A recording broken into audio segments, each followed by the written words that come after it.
What is the biggest risk to Quilibrium's success, and how are you addressing it? I also will loop in the question from Quill fans as well. It's basically the same thing. Honestly, what will be the greatest difficulty in the process of Quill's success? So to answer that, the biggest risk to Quilibrium's success is its usage. And we're directly addressing that. That's why we're pushing hard on growing the application that made Quilibrium need to exist in the first place. Rolling out API-compatible services also to help companies that need to address their own existential risks to help them also succeed. Speaking to the risk factor in different axes, though, on product, Quorum is constantly growing in usage. In less than 3 weeks, the state of the application has grown more weekly active users than most crypto social products, including several who've raised tens of millions of dollars from VCs. But even for the apps out there with more more active users at the moment, our feature set has now outclassed all of them. And if you're not using a lot of these apps, you probably don't know that that's the case, or you maybe don't believe me. So I'm actually going to show you. Let me illustrate with the state of the industry currently with one of the poster children for chat-based apps, XMTP. Their team raised $50 million over 2 rounds. Here, let me pull up what I experienced when I was trying to see what it was like to onboard and use it.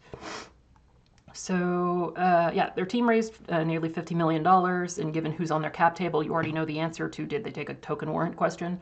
They partnered with a staggering number of big names, and by virtue of those integrations, they boast 2 million connected users to their accounts. The number is actually 19 million, but they remove any accounts with no connected ETH identities. And although they don't yeah, actually that's such a weird thing to me. They don't boast their actual usage. They don't talk about how many messages go over their network. And so I'm going to show you why. So this is a screenshot of what it's like to use XMTP on one of the biggest connected applications, Coinbase Wallet. If I can drag it up here. This is what it's like. It's just all spam. I have had maybe a couple messages that have actually come over XMTP on Coinbase Wallet, and that's about it. This is what it's like to actually use that product. And then their flagship application, Converse, which enables things like group conversations, is currently so buggy that sometimes you'll have messages that pop on top of your own messages, and it goes in and out of order in super weird ways. But it's not very usable. And I've previously had other criticisms about them, but these are some of the most egregious. I also have some questions about the security of their approaches, but we'll get to some of that in a sec. So